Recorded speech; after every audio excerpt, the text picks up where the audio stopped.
Hari ini aku ingin bercerita tentang kisah nyata. Mungkin kalian yang mendengarkan cerita ini mengalami hal yang sama dan bagikan pengalaman kamu dan apa aja yang sudah kalian lakukan untuk mengobati itu. Oke, kita mulai ya. Sejak Februari tahun 2020, aku mengalami keputihan yang tidak biasa hingga saat ini. Awal mulanya, waktu itu aku merasakan bagian misfe terasa teramat gatal. Aku terlambat menyadarinya karena waktu itu cuaca sedang lagi panas. Jadi aku pikir gatal itu karena lembab. Karena di tempat ibuku tidak ada AC, sedangkan biasanya aku tuh tinggalnya di tempat orang mertuaku yang 24 jam AC menyala. Nah, karena lembab itu aku mikirnya pasti bagian sana lebih mungkin belum bisa menyesuaikan. Aku pikir gitu. Namun gatal itu makin teramat merajalela di area misfiku. Akhirnya suamiku mengajakku ke kota untuk berobat ke dokter, ke spesialis kelamin.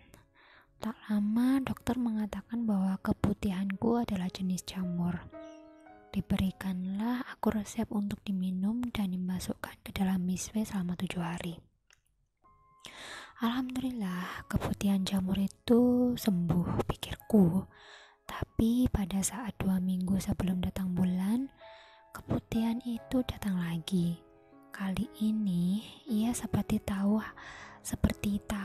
yang sudah hancur dan sangat gatal. Aromanya juga bau busuk. Aku datang lagi ke dokter untuk periksa. Masih diberi obat yang sama. Alhamdulillah sembuh. Akhirnya aku datang bulan. 7 hari kulewati masa datang bulan.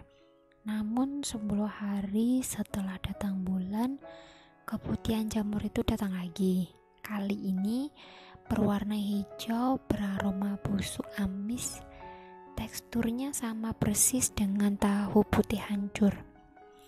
Aku datang lagi ke dokter yang sama. Dokter menyarankan agar uji lab. Tentu saja hal ini membuatku semakin frustasi karena ekonomi keluarga lagi agak ngedown. Jadinya kayak untuk mengeluarkan uang segitu kita juga agak keberatan.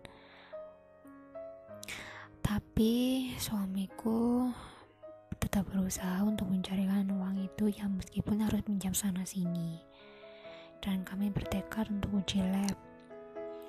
Akhirnya selang 7 hari hasil lab keluar. Hasilnya sama, yaitu jamur. Dengan hati kecemasan, ku bawa hasil lab itu ke dokter yang sama.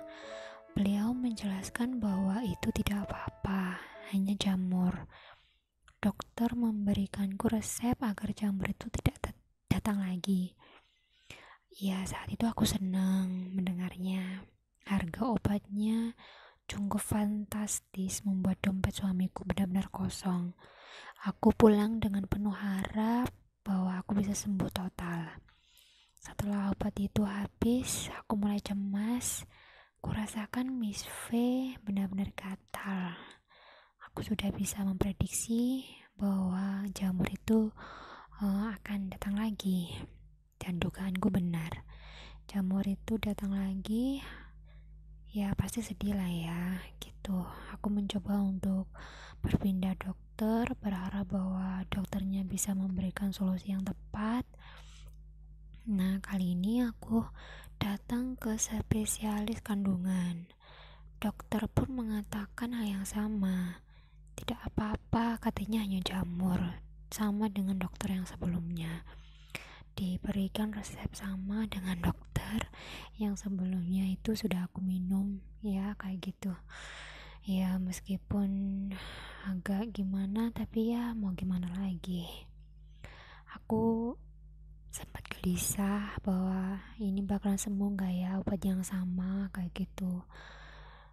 Aku takut keputihan jamur itu adalah awal dari penyakit yang mematikan yang sekarang lagi marak kan, kayak kanker gitu. Akhirnya aku mencari informasi tentang dokter yang menangani macam kasus keputihan gitu. Setelah aku bertanya sana sini, aku ketemu dengan dokter yang ada di Surabaya. Tapi ya setelah tanya harganya ya lumayan fantastis.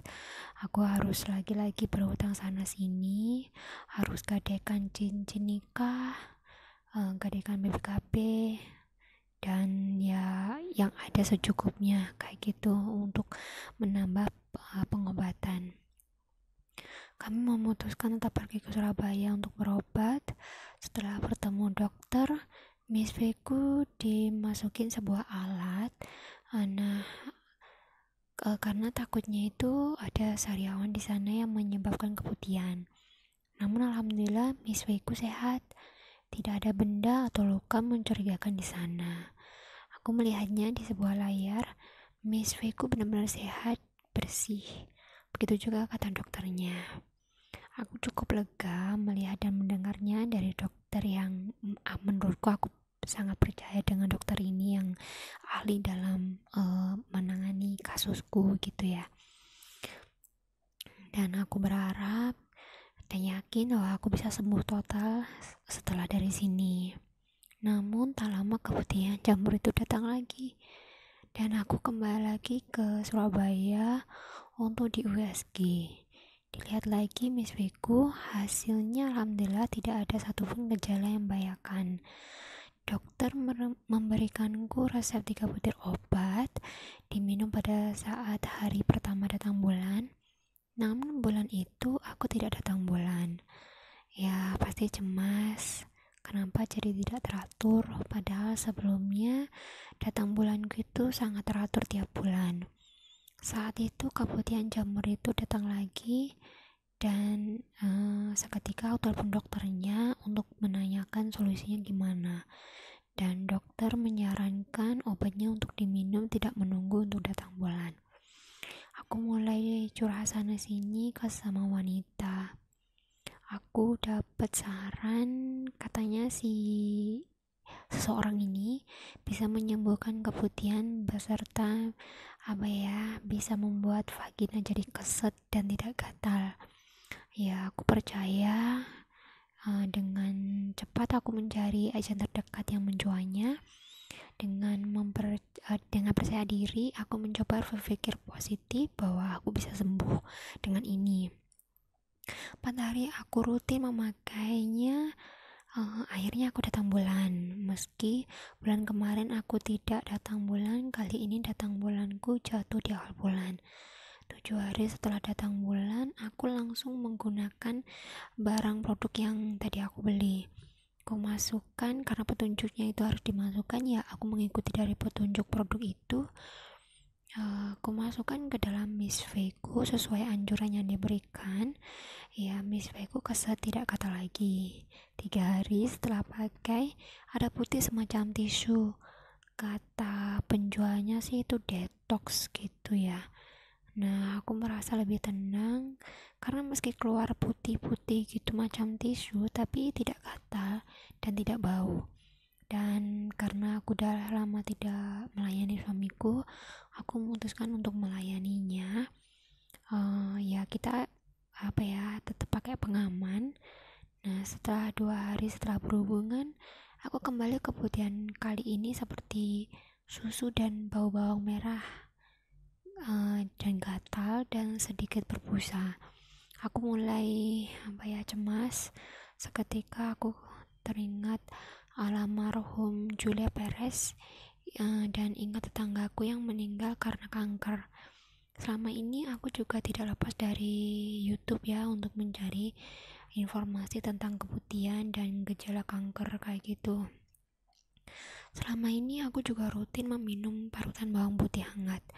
Aku seduh meski sebenarnya tidak mau dan tidak suka. Aku merasa tubuhku lebih sehat meminum bawang putih. Aku juga jarang pakai celana dalam untuk menghindari agar bagian itu tidak lembab. Namun ya tetap aja keputihan itu datang lagi dan lagi. Ya seketika aku menangis dan aku di situ memeluk suamiku bahwa aku sudah kacau, sedih, aku takut bahwa hidupku tidak sepanjang impianku. Bagaimana dengan nasib anakku yang sekarang belum genap 2 tahun? Aku putuskan untuk lebih banyak menonton kajian-kajian dari Ustadz.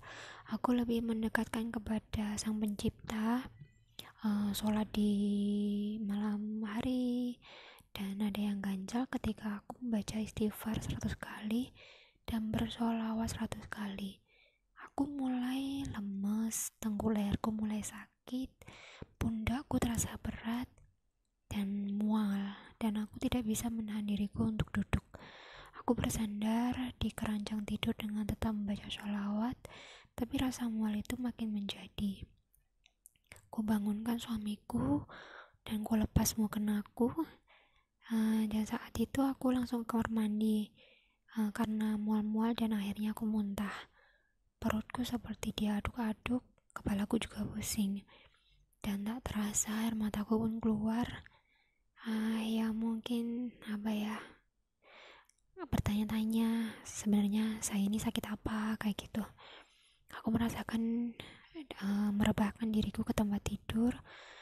Keesokan harinya aku ulangi lagi, namun kali ini aku hanya merasa pusing dan tengkuk leherku sakit.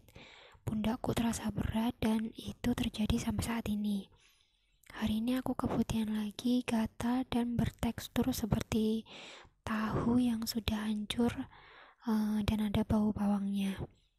Mungkin teman-teman ada yang mengalami hal yang sama. Apakah kalian bisa sembuh? Dan usaha apa yang sudah kalian lakukan? Mungkin bisa berbagi cerita ya, gitu.